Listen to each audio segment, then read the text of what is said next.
Go, go. Go, Jess. Go ahead, madrama din to si Jess eh. Wait, kalma kayo dyan. Lama na. Hello everyone sa Makanayan Angkor. Ikaw bayad? Nahihiya ako mag-request to speak. I'm an early 2023 Nani mo Angkor po. Ito rade. And I didn't expect na dito na sa Angkorville na magiging soft hours ko pag stress ako palagi sa ACADS. Thank you sa ayudas nyo kasi sila yung nagpaplakas sa akin. Kahit maliit o malaki pa din yung award nila, hindi ko kaya hindi mag-rest pag di ako nakakita ng update sa kanila. My wish for them sana sa 2025 na talaga ang year nila. Never ko pa din silang nakikita sa shows or tours nila since nung nandyan pa ako sa Philippines. Sana one day makita ko na sila. Holy Boys is one of my P-pop that I had ever strong support to be like this. Sana makita ko na sila. Nagmamahal. Angkor Nikki. Oh. Yan lang po. Thank you po. Thank Angkor. Makikita mo sila. Yes. My next 2025. Marami tayo. Alala ko tuloy nung may isang event yun. And as expected, na late ako. Tapos sabi nila, alam mo kami yung naawa sa'yo. Kasi hindi mo na naman sila naabutan.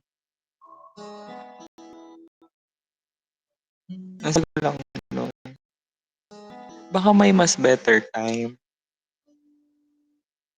May mas better event or place na doon kami mag-meet na kailangan hindi na ako mag-joyride o mag-move it. Ganon. Then, fan signing event came. Hindi pa rin nag-VIP. Nag-all out sa SM Dasma. Bumili ng set. Hindi pa rin nag-VIP. And then there's this impossible chance na grabe naman yung mananalo sa Watsons. Ang swerte naman kung ma-VIP.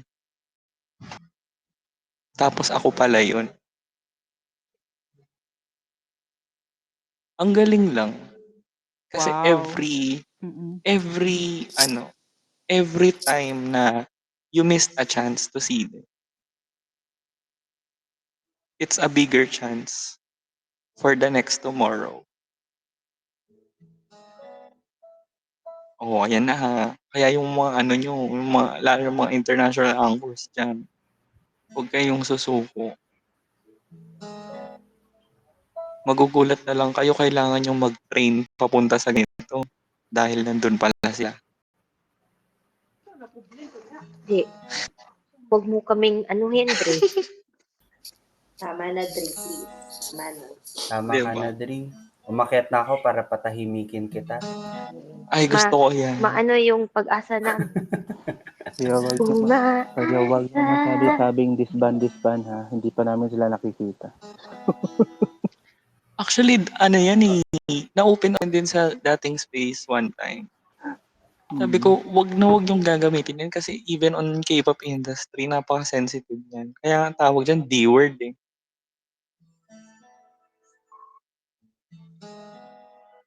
They just started. I remember that, Dre. Ako yung sinabihan mo niyan. They just started.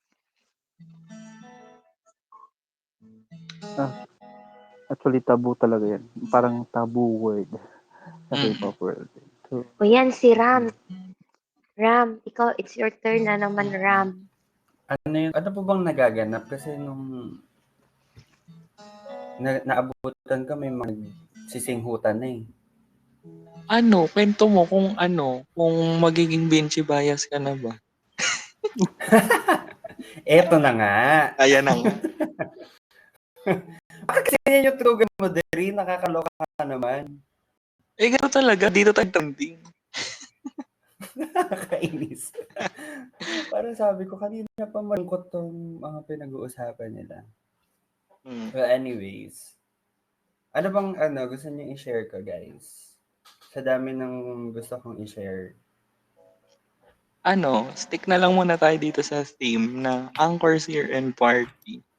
Ano gusto mong sabihin? Insights? Kung Realizations? gusto ko i-congratulate si Dri kasi hindi siya na-late dun sa Watson's meet and greet. Nakaabot siya na makita si Vinci. Kaini. Ayan, congratulations Dri dahil hindi ka na-late.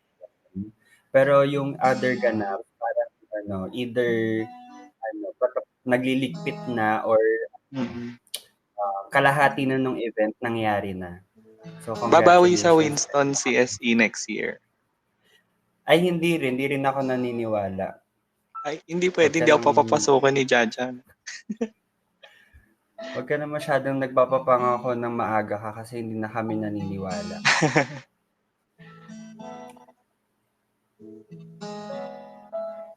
Pero ang dami nangyari, Ram, no? Oo, actually from my active era. Wow, my active era. Kasi hindi naman ako ganun ka-active from before. Pero I watched Dreammaker. From Dreammaker naman ako. Fan meeting ako nung sa New Frontier. Kaya sobrang nostalgic nung moment na nag-receive sila ng award. Nung una silang nakita for the time doon sa same venue. So parang din na nag-emotional din tayo nung nag-receive sila out sa New Frontier as the rising boy group of the year. Wow! Big word! Ayun. Tapos, nag-attend ako ng first concert sa sa Araneta. Tapos, pa ako noon, parang wala lang, low-key fan lang. Dumating ako parang 5 minutes before the concert started. Kasi nga, parang wala lang. Gusto ko lang maka-attend, ganun. Gusto ko lang makita si Kim. Ulit. Tapos, naging low-key ulit kasi, baliw pa ako sa mga Koreano from the previous months. Nung first time ko mag fan signing. Nakita ko na ata to dati sa sa Space. Kasi ang pupunta dapat ako ng showcase nila nung March 2 if not mistaken. Kaso may conflict schedule. So sabi ko bawi lang ako next ganap. Pero hindi rin ako active sa Twitter nun. Pero friend ko na to si Hansel. Yan yung Hansel na nasa baba. Yung hansel.com, yung the rebranded person.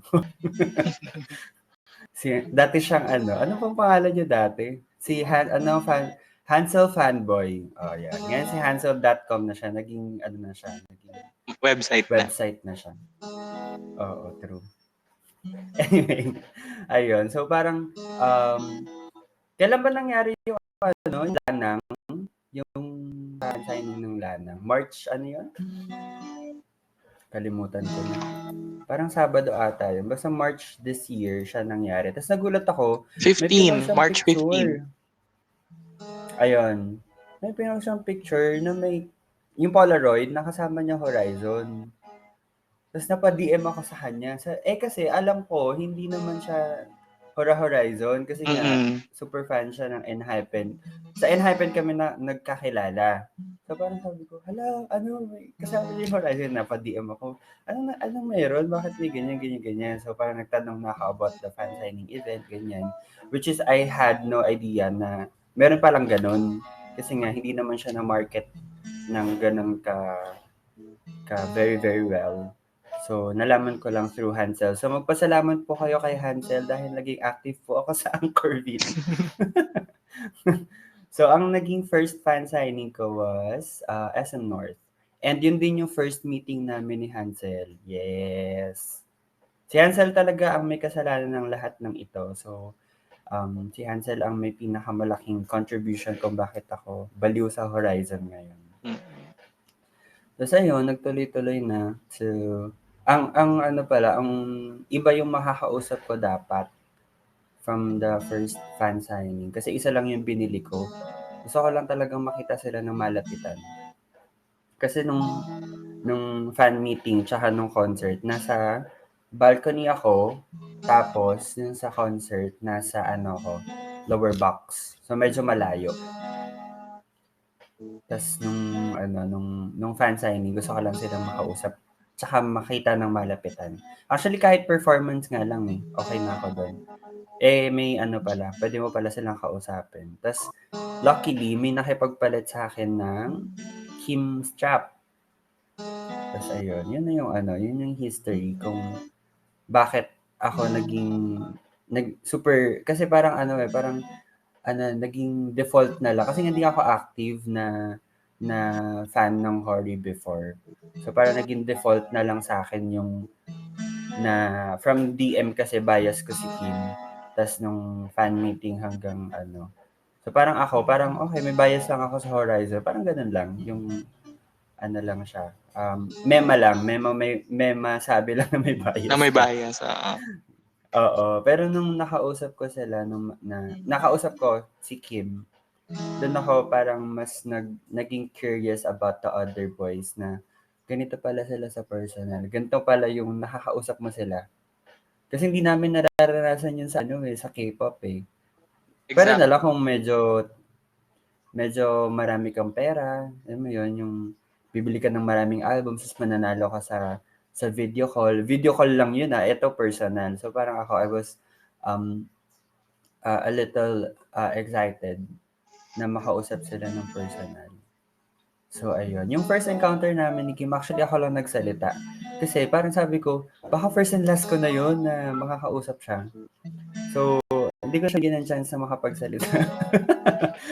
Dire-diretso ko na nag-thank you lang ako. Tapos sinabi ko lang sa kanya na siya yung bias ko. Tapos siya yung reason bakit ako nagsistay with being a fan of Horizon.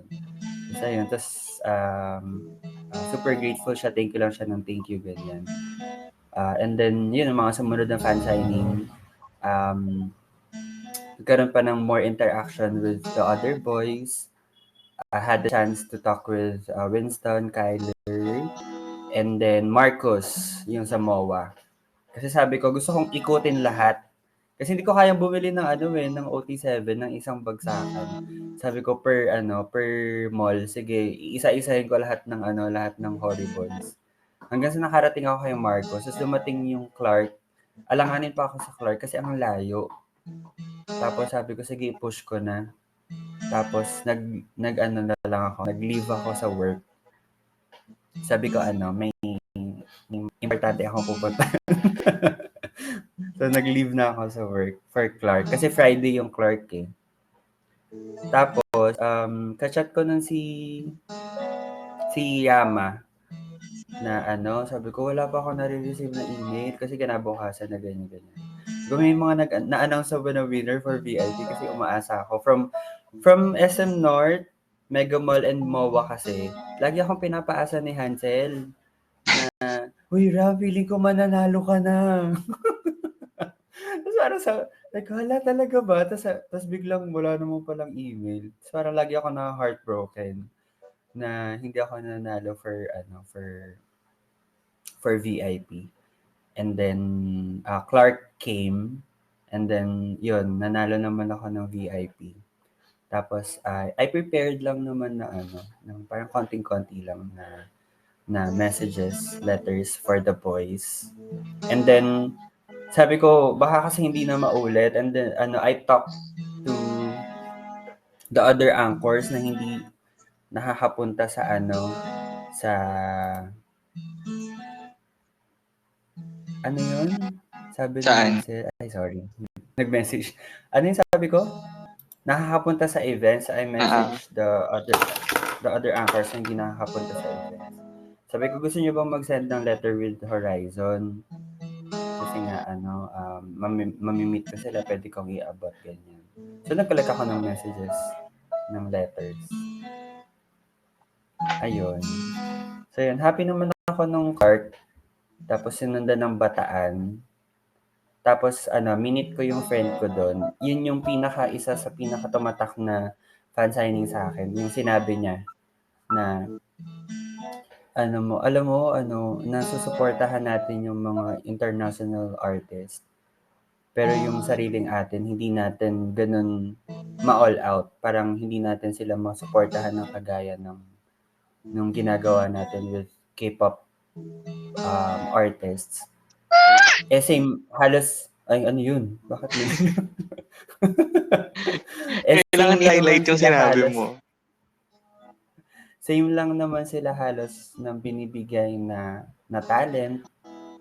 May ibubuga naman. Why not bigyan natin sila ng opportunity ng chance to prove not just here in the Philippines, not just in Korea, but to the whole wide world. Wow. Ganon. So yun, dun Ganon, ako whole wide. yes, kahit sa Mars pa yan, ganon. Doon ako pinaka natauhan. Sabi ko, oo nga, no. Bakit hindi natin ma-all out yung support with our very own? And nagagawa naman natin siya with yung mga hindi natin kalahi. Ayun. So yun, tuloy-tuloy na hanggang sa